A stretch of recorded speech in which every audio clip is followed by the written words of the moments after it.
Good morning, friends. We're so thankful that you are here with us at the Hilltop Church this morning.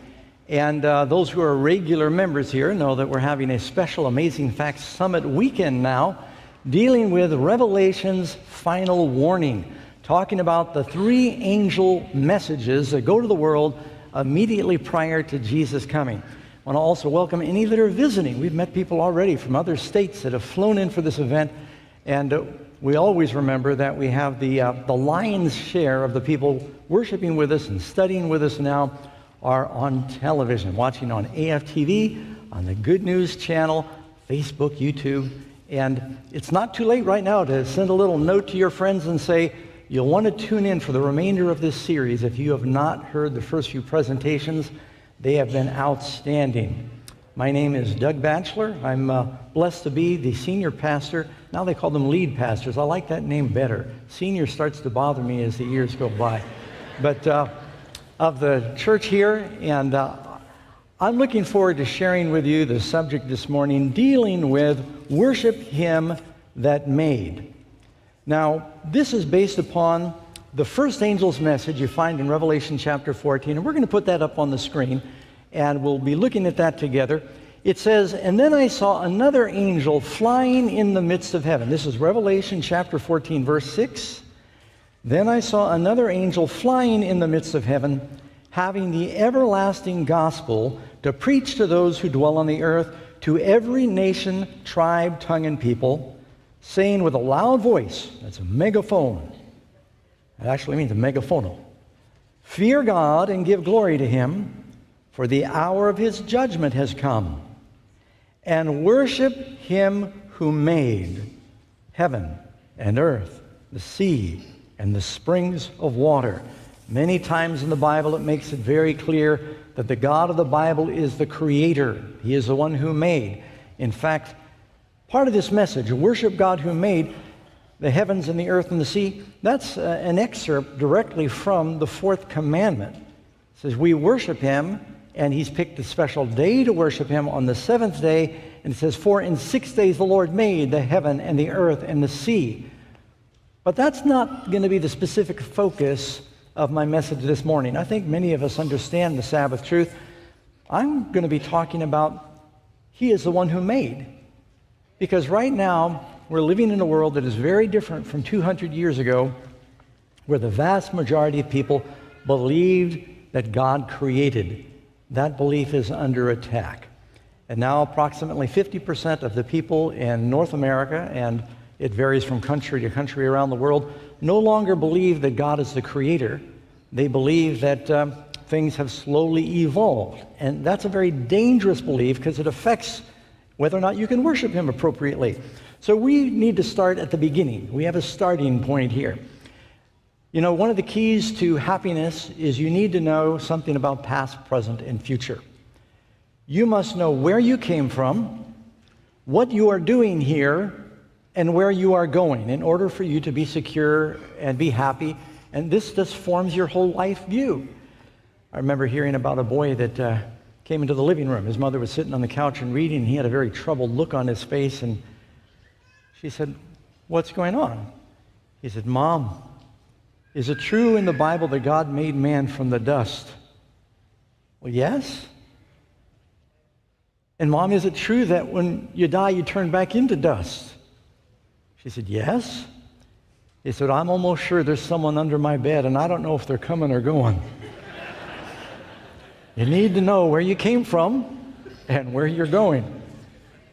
So I would submit to you this morning that unless you understand that God divinely created, you cannot worship Him the way He needs to be worshiped. That's why this truth will shape your whole worldview. If you believe that everything happened over millions of years, first of all, you can't believe the Bible, because Jesus makes it very clear that if you don't believe Moses' account of creation in Genesis, literal 6-day, 7-day, including the Sabbath, of creation, he said, you don't believe Moses, you cannot believe me. And there's so many references in the Bible to God literally creating the heavens and the earth and doing it in that very rapid time span that you just have to start picking the Bible apart, and pretty soon it stops being the inspired Word of God in your life. So that's why this is such a critical subject to understand. Now, I'm coming to you with this with a lot of personal passion because I grew up, went to 14 different schools before I even went to college. And virtually all of the schools taught evolution. I believed it because that's what I was told. I should also mention one of the bad side effects of the teaching of evolution is the rate of teenage suicide has gone up exponentially from 2.5 people, 2.5 teenagers per 100,000 back in the 1950s to now about 18, a five-fold increase in teenage suicide when we started telling young people there's really no purpose for life, that you've just evolved from lower forms of life, and they figure they die, they turn back into fertilizer. It changes everything about your worldview. So once I learned the truth on this, I really began to study because for me it just didn't make sense how you could get organization and design from nothing. I'd like to submit to you from my own personal study, for my own benefit and understanding, not only is it theology that teaches creation, I believe that geology, biology, archaeology all support creation. And so I'm going to go through and again, we're doing a flyover here. I don't have time to go in deep because this is a deep study that you could spend weeks on. I'll be going over what some of the points are, covering about 10 points of why I believe that God created and that He deserves our worship as our Creator. First of all, there's something called the law of the conservation of mass. This is a scientific law. And in that law, it basically says matter cannot be created or destroyed. For the universe to come from nothing requires faith. The idea that everything that we see suddenly came out of nowhere for no reason. Can you imagine that, friends? That one day, everything came from nothing, out of nowhere, for no reason. This is the teaching of evolution. Now, I don't know about you, but that, to me, sounds like it takes faith. There is nothing that we observe in the science world that would support that. You say, well, once there was nothing, and that nothing was nowhere. Because if you've got the vacuum of eternal nothingness, then how do you know where you are? You can't say I'm near the cactus or the rock, because there are no cactus and no rocks. And so out of the nothingness nowhere, with no cause, you need some cause to cause a big bang. That nothing, nowhere, for no cause, suddenly exploded and developed into all the incredible systems and structure and organization and design and inner working relationships. You really think about that, and that is very preposterous. But as time goes by, even the scientists are second-guessing the theory of evolution. Number two, not only the law of conservation of mass, you've got the law of entropy. And the second law of thermodynamics says that nature tends from order to disorder in isolated systems. You know, if you stack 3 rocks or 4 rocks on top of each other on a hill to mark a trail, if time goes by, they tumble. If you have a beautifully manicured garden with everything, all the rows nice and clean and neat, and the vines are trained, leave it alone for 3 years, and what happens? Things tend towards chaos, and they disintegrate, and they lose their energy, and they break down. But what we see is a universe where there's order and design, that intelligence and energy has been invested in all these different systems. Something from the outside created these things. So you've got the law of entropy. Then you've got the law of biogenesis. The law of biogenesis basically says that all existing life came from life. You know the old adage, which came first, the chicken or the egg? He said, well, the egg, well, you need a chicken to lay an egg. So, well, the chicken came first. That chicken had to come out of an egg. All life comes from existing life. Now, friends, I don't know if you've thought about this, but it doesn't matter how many textbooks you write. It doesn't matter how many universities you've found that say that we've got scientific proof. There's not a single example anywhere in the world in the history of man where we have observed life springing from non-life. Even if you say, well, that plant came from the seed is life. And that in itself is a miracle. They've got seeds that they've pulled out of pyramids. They've sprouted. How do they contain that essence? But those date seeds that they got from the ruins of Masada, 2,000 years old, you know what? They grew a date tree. And that date seed needed another date tree to create the seed.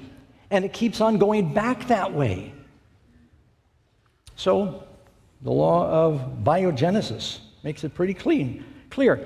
And when you think about it, in order for there to be life and these cells of life, each one of these individual cells are extremely complex.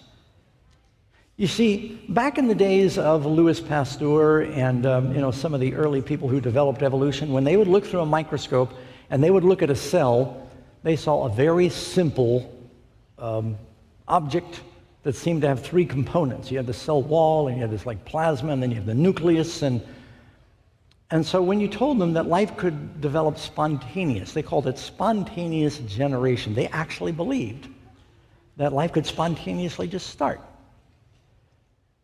And Louis Pasteur disproved that. One reason they believed it is they noticed if they left some meat laying out for a few days, that pretty soon maggots would develop. And they said these maggots just developed out of nothingness. Well, Louis Pasteur said, you put that meat in a vacuum and prevent flies from laying eggs on it, and you're not going to see life. Now, when we look through a microscope at a single cell of life, it is infinitely more complex than anyone could have imagined. I've got a few quotes here from some scientists that talk about that. Dr. Stephen Bloom said, a single human cell, like a skin cell or a liver cell, is far more complex than the space shuttle or a nuclear submarine. One scientist said, one single cell of life is more complex than New York City with all of its inner working systems at rush hour. All of the systems and the machines and things and the chemical reactions, and they're all communicating, and they're doing cleansing, and they're processing gases, and they're sending out signals to the other cells.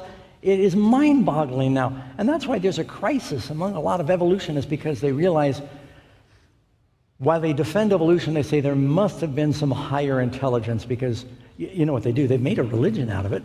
And you can watch, the History Channel or Discovery and some of them, and you see these beautiful nature programs, and I love the photography, I'll just admit.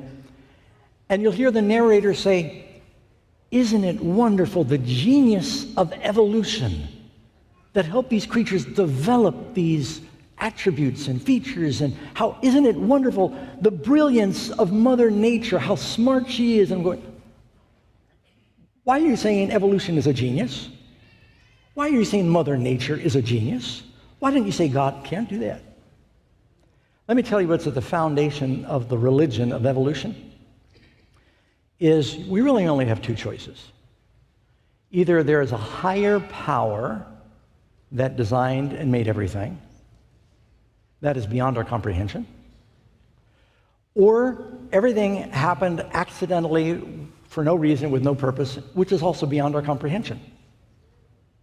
But if you believe that there's a higher power, that means that there may be a reason for your life, and there may be an accountability for your life. There may be moral guidelines, and so many people can't afford to believe in God because they don't want to submit their lives to those values. So they spend their lives fighting that fact and trying to create some other scheme, some other scenario to explain the existence of everything. Hence, evolution. But the more I studied it and looked at it, I thought, how in the world did I ever believe that? Well, that's what I was told over and over again. Who is it? Lenin that said, repeat a lie often enough and people will think it's truth. Life is so complex. The world's most powerful supercomputer right now is in Japan. It's called the Fugaku. It's made by Fujitsu. They developed the name somehow honoring Mount Fuji. This computer, it's beat out the computer in China. It's beat out the IBM's computer, the Summit computer.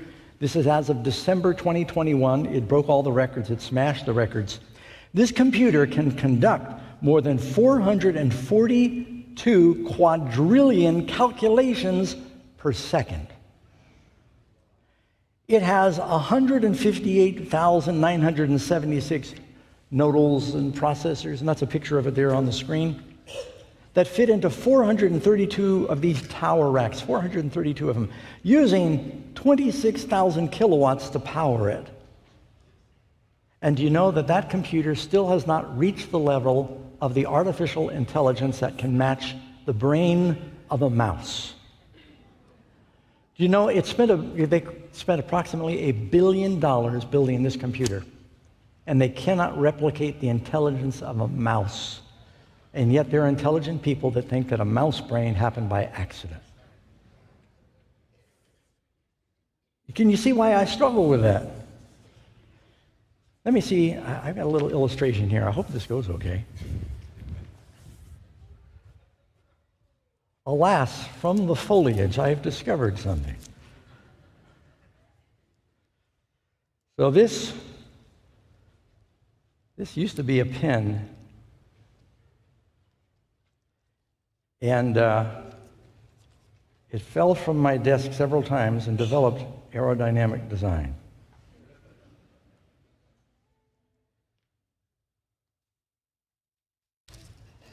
Make sure I get the control in the right hand here. Now, you did fill out an insurance form before the service today?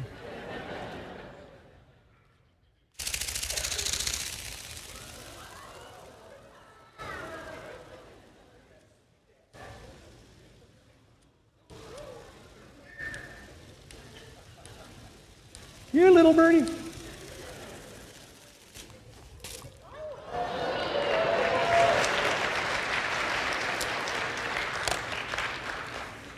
And that all began with a pen falling off my desk. And it broke, and half of it turned into the remote control, and the other half turned into this engineering wonder. Do you know how they designed this little bird? They looked at how a real bird flies. And they studied the wing flaps of a real bird to do this. Do you know how they design submarines? They look at porpoises and dolphins and how they break through the water. Do you know how they design jet fighters? They look at the body of a swift, fastest bird next to a peregrine falcon. And to think that, here we obviously, if I told you that this thing just showed up in my desk one day, you'd never believe that. But to think that we can support that in the other areas of life, how in the world can we have them teach that to our children? That you came from nothing once, a long time ago, out of nowhere for no purpose. This is the teaching of evolution, and it makes it very difficult to worship Him that made when we're surrounded with this religion. And what concerns me is you hear something often enough, even Christians, I hear them muttering, yeah, millions of years ago. Well, let's go on here with our presentation. Not only do we have the complexity of life, there are so many symbiotic relationships in life that things could not evolve at the same time without depending on another creature, a plant, an insect, an animal. You know that there are many flowers that will not pollinate without bees or butterflies. And you think, how did that flower manage to survive billions of years without the insects? Or how did the insects that feed on the flowers survive without the flowers? But yet they cannot exist without one another. There's a beautiful hummingbird. It's called I think it's called the swordbill hummingbird. It's got the longest bird bill of any creature compared to its body size. You wonder how the little thing can fly. But it's got that long nose, and it just is designed perfectly to fit into a particular flower. And the flower needs the bird to pollinate the flower, and the bird needs the flower to get the nectar. And evolutionists cannot come up with a scenario where they would both evolve simultaneously to need to exist with one another. So you have all these symbiotic relationships. Oh, there's another neat one. You've got these in the ocean. There's these goby fish. They've got good eyesight, but they're not very strong. But they pair up with a shrimp, and the shrimp has got strength, but it's virtually blind. And all through the day, the shrimp is touching the fish to see where the fish is. And the fish, but he can sense when the fish says there's a problem, they both go in the hole together, and the shrimp protects the fish. And when did they sign a contract to work things out that way? There's a tarantula that is friends with the frog. They travel together. Tarantula could easily kill and eat the frog, but it'll eat everything else, but it won't eat that frog. And the frog doesn't bother, he's not afraid of the tarantula in several countries. And I could just go through all of these different symbiotic relationships through nature and how these things could develop and evolve so that they depend on each other is incomprehensible. Then you've got the flood of evidence that you would see in geology. All around the world, there's evidence for a great flood, according to the Bible. And even in the histories of the world, you can go to several different countries. And for instance, the Hawaiians had a story about a man named Noe who survived a great flood in a canoe with his family and some animals. And the Mesopotamians had a story called the Epic of Gilgamesh. And in China, I just read recently that there's a group of scientists in China that are saying the legends that they've heard about a great flood in China that covered the whole land, they thought were myth. The geology is saying it really did happen. And as you look around the world, and you can see that there was some catastrophe. You look at the fossil beds. I think we've got one that is going to go up on the screen here for you in just a moment.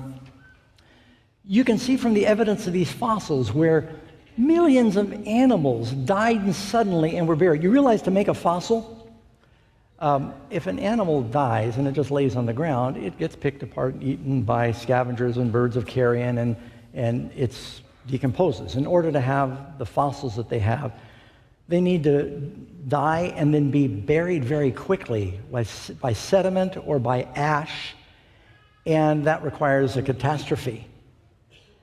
And all over the world, you can see in the geologic record and through the fossils evidence that there was a massive catastrophe where animals were covered with volcanic ash or floods. And I remember for years when I was going to school, they'd say, all the dinosaurs seemed to die out. They got a disease. Back in my day, some disease wiped them out. And then as time went by, they said, well, no, it seems that the fossil... I said, what about a flood? And they said, no, not Noah's flood. But as time went by, the evidence could not be refuted that they were covered in some massive flood catastrophe. So then it became an asteroid. An asteroid struck the Earth, and it caused tsunamis. And if it wasn't an asteroid, because they say for an asteroid to wipe out all the dinosaurs, how come the big dinosaurs all died, but the little squirrel mammals lived? And then they said, well, it may have been a volcano or an earthquake that caused a tsunami. But the evidence around the world is all of these creatures were covered very rapidly with sediment and preserved. Well, but what about, Pastor Doug, they're found at different layers. Here's an interesting fact. If you ask an evolutionist, how do you date the layers in this geologic column? They say, well, it's based on the fossils that we find in those layers. Okay, well, how do you date the fossils? Based on the layer where we find them. Did you catch that? That's called circular reasoning. That doesn't make any sense. And why are some of the creatures at different levels? Well, a fact of biology is that when different creatures drown, different species have different oxygen density, and different creatures will bloat and float, I know that's not pleasant to think about, and sink at different times based on what kind of, reptile will sink sooner maybe than a mammal, for example, especially amphibians. And you're going to find them at different levels. And so there have been so many assumptions that have been made that just really haven't been thought through. Well, gotta make sure I don't get too far ahead of myself. Next, you've got what they call living fossils. Now, this to me is another slam dunk. A living fossil, what is that? Well, that's talking about a creature that they at one time thought was dead. They thought that it was extinct. And in some cases, they thought it was extinct for 60 million years or more. And then lo and behold, they find one alive. Now, Exhibit A is a fish. You see him on the screen here. He's called a coelacanth. And when they saw fossils of the coelacanth, they said, here you have an example of a missing link. This is a fish that was developing proto-legs. See the little stubby fins? They said that's because he was slowly developing legs. He would crawl across the bottom and eventually crawl up on land, and those fins would turn into full legs. And they had this as a missing link that had been extinct for 60 million years. But then they were fishing off of the east coast of Africa, and lo and behold, they pulled up a living coelacanth. And they've, caught many others since then. They live very deep. They find out they're still very much alive. Now here's the question. Think about this. The supposition of evolution is that creatures are always going through dynamic changes, trying to improve themselves, and through survival of the fittest and natural selection, they're somehow striving for the mastery and for success and to grow and to improve.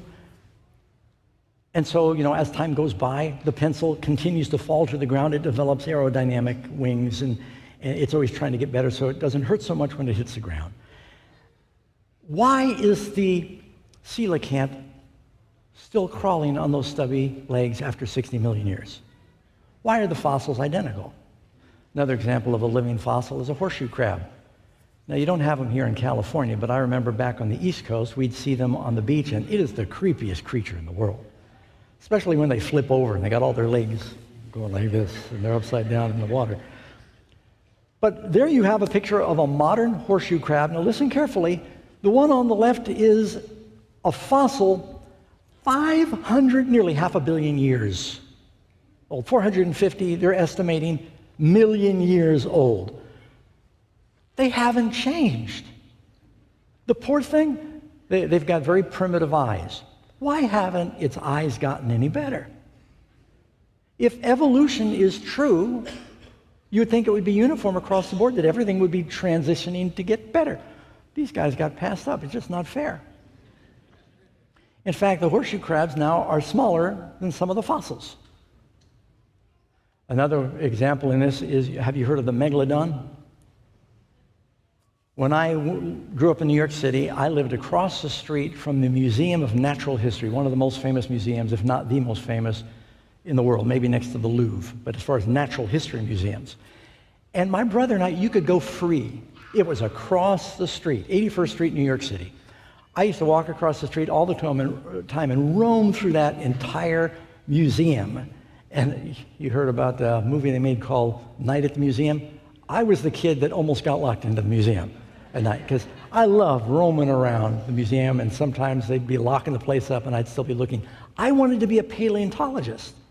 I'd see these great big statues of the Stegosaurus and the Brontosaurus and the Tyrannosaurus Rex, and I was so fascinated by that. Friends, I was in deep with evolution. But I remember right across the street, they had the jaw of a megalodon, this huge shark mouth. And that a person, you could drive a Volkswagen through it. Now they're making all these movies about these massive sharks. Do you realize sharks have remained basically unchanged according to evolution for 150 million years? They say they're very successful. They got to this point of success and they just stopped. Well, wouldn't they want to get out of the water and crawl around? Evolutionists say that these creatures, like seals, managed to grow legs. They got out of the ocean and they crawled around on land, and they were more like cows, and then they decided to go back into the water and they turned into whales. Honest. How many of you have heard this? Whales used to once be land creatures. They come up with that because they look at the bones and they since they're breathing air, they must have been land creatures and gone back to the sea. Well, they did all that in the time a shark never got out of the water. That doesn't make any sense. If evolution is going to be true, it's going to happen across the board. You got all these living fossils. We have a few sitting here today. Now, while I'm talking about evolution, I need to be fair and listen carefully. I do believe in what you would call microevolution, and this is what has confused so many people. What Darwin observed was really microevolution. That is changes over time within a species that stays the same species. Like I said, you've got, well, here, let me just show you what's on the screen there. This is a National Geographic magazine from January 2002. I took a picture of that because it says, "From wolf to woof." As they study the DNA of dogs, they realize that all the dogs in the world, and look at the great variety of dogs, you see that poor little Chihuahua is no bigger than that can. And I think it's full grown. That all the different, and think about all the different dog varieties that have developed in the last 200 years. I can't even say some of their names, not in church. And they got some of them are all naked, they got no hair, some of them are just a ball of hair, some of them have all this saggy skin, some of them are like racers, and they're all bred with these different traits. And by the way, they found as they continue to breed them and breed them and breed them, instead of becoming more sophisticated, they become more prone to genetic problems. But they say they can trace the DNA of every dog in the world back to 2 original wolf-like dogs. How many did Noah need on the ark? Only 2. They're unclean animals. Only 2. I thought that was interesting that National Geographic would say that. In the next slide, you can see, look at the great diversity you'll find of dogs. And another example of microevolution might be, you've got like the Arctic hare. The Arctic hare, it's a rabbit. Rabbits and hares are related. And then you've got desert hares, and the desert hares are brown, and they are both hares. But the Arctic hare, in the winter, that's a picture of one that's shedding. He's going from his winter coat to his summer coat. Somehow, through living in this snow environment during the Ice Age, they began to adapt to their climate. Has that happened with humans around the world as well? You will see examples of microevolution. God did something amazing within our DNA, where when you, in your life, experience certain things, you transfer those experiences, it actually affects your DNA. You can then transfer from you to your offspring some of those traits. An example, I just got done reading a book about some mountain climbers that go to Everest, and they always use these Tibetan Sherpas because they live above 14,000 feet consistently. Their bodies, these Tibetans, are much better at processing oxygen because for generations, their ancestors have lived at these high elevations. They pass that ability on to their offspring. How does that happen? Through living. There's a little microevolution that happens, and they're able to better process oxygen because they've somehow transferred that advantage. But you know what? They stay humans. And all the dogs, with all the changes in the different varieties of dogs, they are still dogs. And yes, you can breed a Chihuahua with a Great Dane. I don't know what your mind going there right now during church, but I'm just letting you know that they're all dogs, and you'll get dogs out of that. So, yes, there is something called microevolution, but what you do not have is an alligator turning into a bird.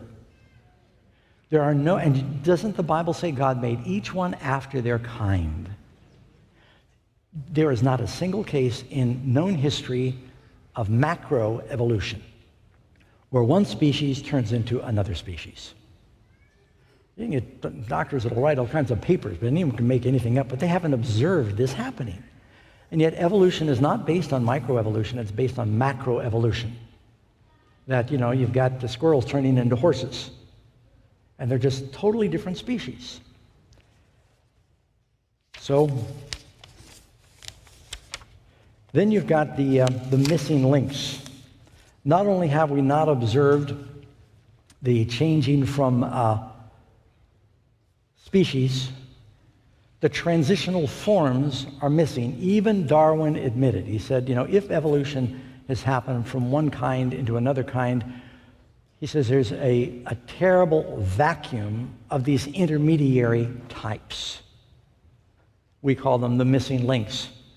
You'll find hundreds of examples of different species of dinosaur around the world, but you don't find the transitional forms from a dinosaur to an alligator and an alligator to a bird.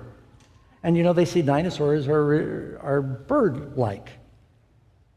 And I just got done reading another book about some explorers that went to the South Pole to study penguins because they saw that penguins had what looked like scales on their feet, and they wondered if these penguins could somehow be the missing link where those scales are similar to reptile scales. And they went through this expedition, and several people died, and they came to the conclusion, these are evolutionists, at the end, that there was no link between the scales on a penguin's feet and reptiles. They're just missing. And you know, the Leakeys go to Africa and they find a piece of a skull. They find just a little piece of a skull. And they construct a whole skull out of that, and they say this is the missing link. Well, they take a lot of creative license when they give that little piece of a skull to a sculptor, and they tell the sculptor this is what we want it to look like. And so what they do is they take the fragments of a monkey or a gorilla, and they try to reshape it and say this is evolving into man. There are very, very few even cases of this. They can find fossils of apes and monkeys and humans all over the place, but they don't find the transitions. And you know, it's so important for you to understand what the Bible says. We are made in the image of God. In the London Zoo a few years ago, and matter of fact, they did it recently also, with all their different exhibits, they created another exhibit. They put it right next to their primate exhibit, and in this exhibit, they put several men and women wearing fig leaves. And the students from the schools would go and they'd look at the primates, and then they go and look at the Homo sapiens. And these actors or models, whoever they were, they'd walk around in this caged area, and they said, we just want people to understand that humans are not any more special than the other animals at the zoo. So they put humans in cages next to the other animals, and they say they're just another animal. Now, if you continue to tell people that, and you tell young people that, how are they going to feel about the importance of their life? You're just a highly evolved monkey.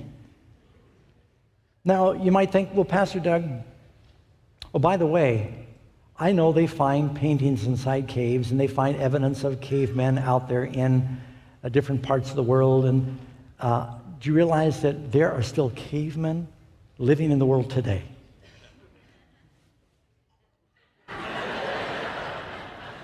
I lived in a cave. And so the same time that the pyramids were being built, at that same time in history, there are other parts of the world, people said, hey, let's build a cave, or let's live in a cave. And so because some people lived in a cave doesn't mean they had no intelligence. And even today, I've been to all different parts of the world, there are some people that live in much more sophisticated environments than others. Some live a very primitive existence, and some live a very sophisticated existence. That's always been the case. So just because they say, well, we found bones in a cave, that doesn't mean that these people that lived there were not intelligent humans. Something else, I'm just sharing the thoughts that I had to process for me to have absolute confidence and peace that we were divinely created in 6 literal days. If humans are now kind of ruling the world, I mean, we're saying that you and I are going to fix the world. We're going to make laws and we're going to save the world. If humans are ruling the world, then why is it that a gazelle can get up and run 10 minutes after it's born, and we can't even roll over 10 weeks after we're born? Why is it that if we're so highly evolved, we got to kill other creatures or use their fur to cover ourselves up, or we'd freeze to death? Why is it if we've evolved, why is it that we have evolved 90% more brain than we use in our lifetime? Explain that. Why would you evolve? Some use more, some use less. But approximately, we don't use a fraction of our brains because we were meant to live eternity with God. Well, why are there similarities among the various species? It seems like, as you go from place to place in the world, they say, well, squirrels can be a little bit like monkeys. They can be a little bit like men. They can have fingers, and they can have eyes, and their faces are facing front. And you can look at all these characteristics, and they say, well, they're similar. One must have evolved from the other. That's not clear reasoning. If you go out here onto Interstate 80 and just watch, you're going to see all kinds of vehicles go screaming and rip-snorting by. You'll see 18-wheelers, and you'll see motorcycles, you'll see pickups, you'll see sports cars, you'll see battery-driven cars, you'll see all different kinds of vehicles. And they are all coming from different factories that were made uniquely by different designers. But they will all have many things in common. Most of them will have rubber tires. They're going to have an electrical system. Some of them will have an internal combustion system. Some are running on batteries. They'll have windshield wipers. They're going to have lights. Why? Because they are operating in the same environment, so they need certain things in common. Did you hear me? The reason there are creatures in the world that have similarities is because we live in the same environment. We're going to need wings or tails to swim with, or feet to walk with, or hooves or something to move. We're going to need fingers or claws or something to grab. We're going to need eyes so that we can see where we're going, so we don't bump, unless you're a horseshoe crab, so you don't bump into things.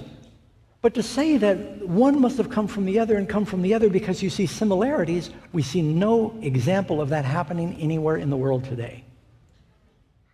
Just like, yeah, you got all kinds of different vehicles driving the roads because they share the same environment. And then, final point would be the dating dilemma. Now I saved the best for last. The whole house of cards of evolution is held up by a belief that the things that you see, that the life around, developed over millions and millions of years. Now, firstly, it is impossible to prove that scientifically. The best way to prove that is if you had a time machine, someone could live in the future, they could observe conditions in the future, they could have an accurate time machine, set the date, go back, and observe what it was like a long time ago. There is nobody alive, or ever has been, that can go back 1,000,000 years and tell you what things look like, other than Jesus. So it's impossible to prove that the dating methods that they're using are accurate. And as you read the literature, it becomes very clear that there's a lot of problems in the dating. Let me read something. Carbon-14 is produced in the Earth's atmosphere. I'm reading from an encyclopedia. When nitrogen-14 or N14 interacts with cosmic rays, scientists believe, notice that cosmic rays have been bombarding the atmosphere ever since the Earth was formed, while the amount of nitrogen in the atmosphere has remained constant. They're believing it has been the same. But listen to this. Scientists are not certain that this ratio has been constant. Errors in radiocarbon dating can be caused by inaccurate radiation or particle counts, contamination of a sample with more modern carbon, and stray radiation striking the counter, or other things. This is Compton's encyclopedia when you look at how they're dating. If you walk in a room, I'm going to tell you, all right, you walk in this room here, you open the door, you walk in the room, there's going to be a candle burning on a bar stool, wax candle. I want you to tell me how long that candle has been burning. So you walk in the room and you think, all right, well, I'll take my stopwatch and I'll measure and see how quickly it burns, but then you got another problem. You don't know how tall the candle was when it started. You got to know that. And let's suppose you could take a wild guess at that. Then you got another problem. You don't know if the candle was burning the same speed before you opened the door and let the air in that changed its burn rate. We are guessing at the age of the Earth based on several assumptions. We're guessing on the age of the Earth based on believing that everything now is like it was back then. Let me give you something to think about. So when God made Adam, did he have a belly button? That's really not my question. I just threw that in there. So when God made Adam, did he have to learn how to walk and talk, or did he make him from the factory with pre-installed hardware, software, where he knew how to talk? Was Adam made a baby, or was he made a full-grown man? He was made with a certain amount of age built in. Are you with me? Would you agree with that? So the first trees that God made, massive trees, did they have tree rings? Tree rings are caused by, growth. They're growth rings, but they also are used to help transport the moisture from the roots to the leaves. And so why would God not have rings in the original trees that he made? So he makes him, so if a dendrochronologist, people who study tree rings, if he goes and cuts down a tree that was made by God, he would have the appearance of age in the tree. Even though the tree might be 1 hour old, it might look like it was 6,000 years old. You see what I'm saying? And to me, that's something else I think is very interesting, is that as you go around the world and you look, we see that there's this problem in history where it's just amazing to me how man suddenly appeared 5,000 years ago. He goes from dragging his knuckles to all of a sudden building pyramids. And I think I said before, I've been to the Great Pyramids. I've been to different parts of the world where they had incredible ancient structures. They don't even know how they moved the stones. Dr. Schweitzer did some experiments. They found a Tyrannosaurus rex, supposed to be 60 million years old, thigh bone. They sawed off some pieces of it, and these are evolutionists that did the study. They found that there was soft tissue inside the bones, this very massive bone of a Tyrannosaurus rex, supposed to be 60 million years old. They had added some chemicals to the sample, and all of a sudden it became soft again. They could even see blood cells.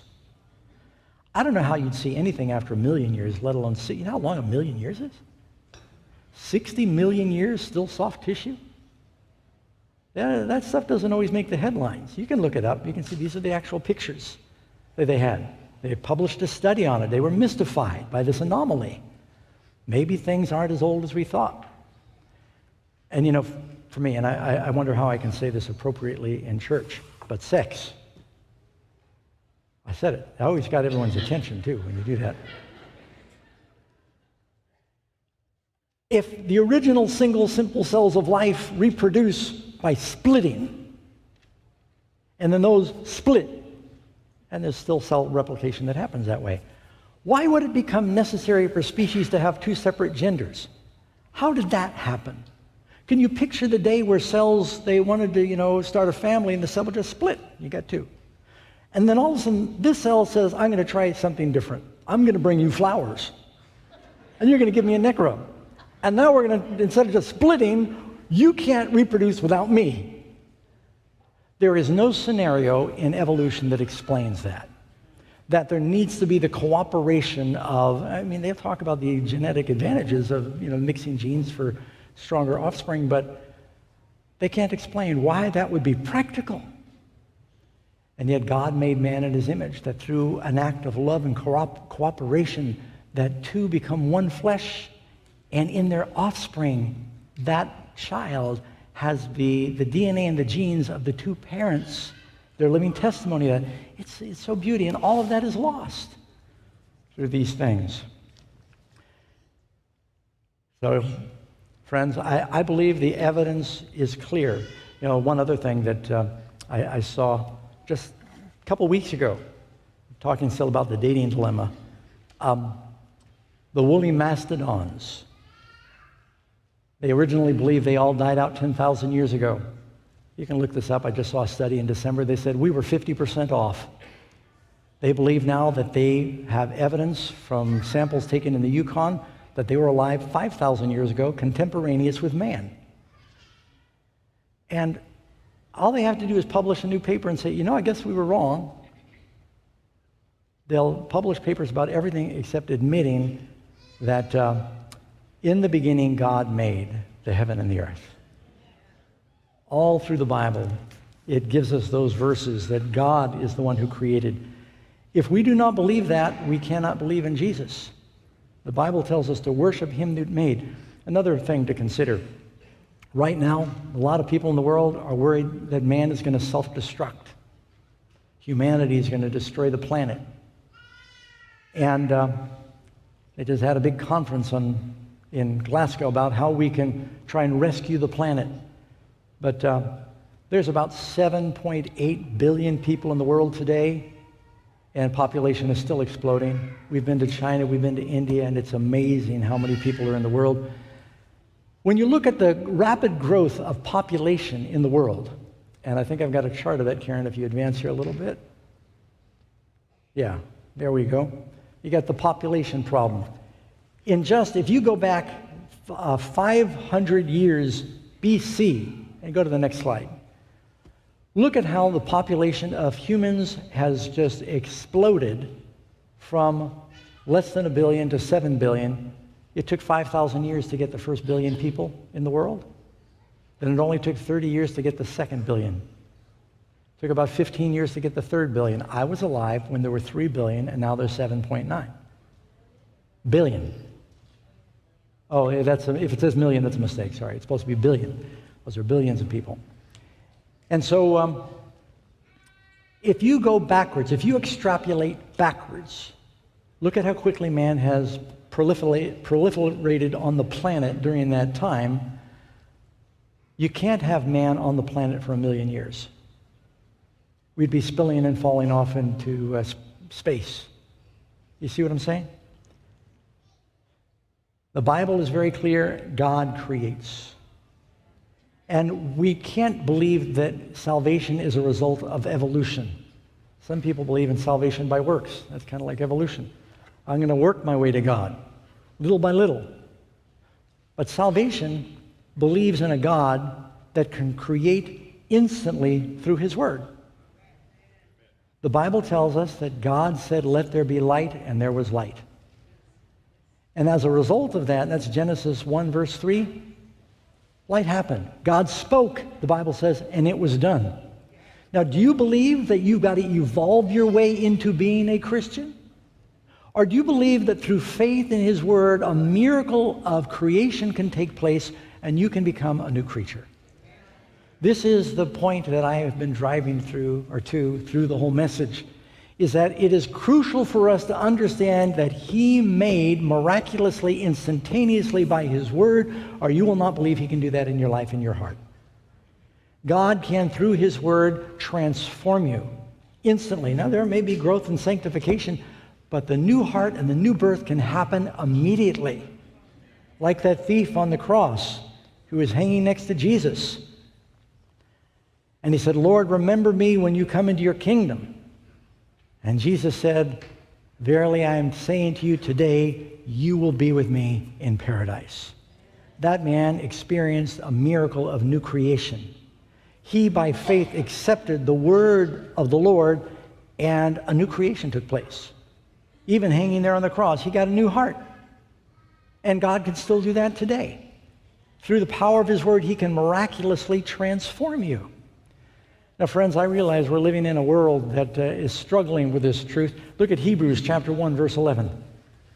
It tells us, "And you, Lord, in the beginning laid the foundation of the earth, and the heavens are the work of your hands."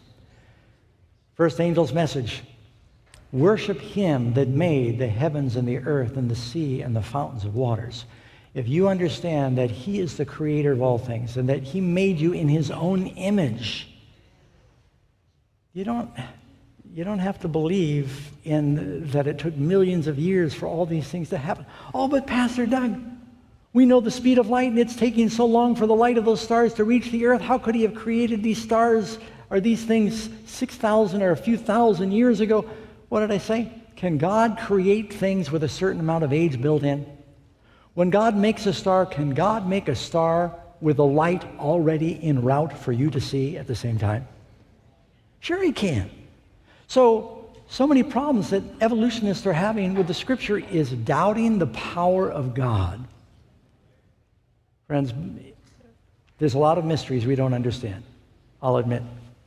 But as soon as you begin to doubt the power of God and the truth of His Word, life begins to lose its meaning.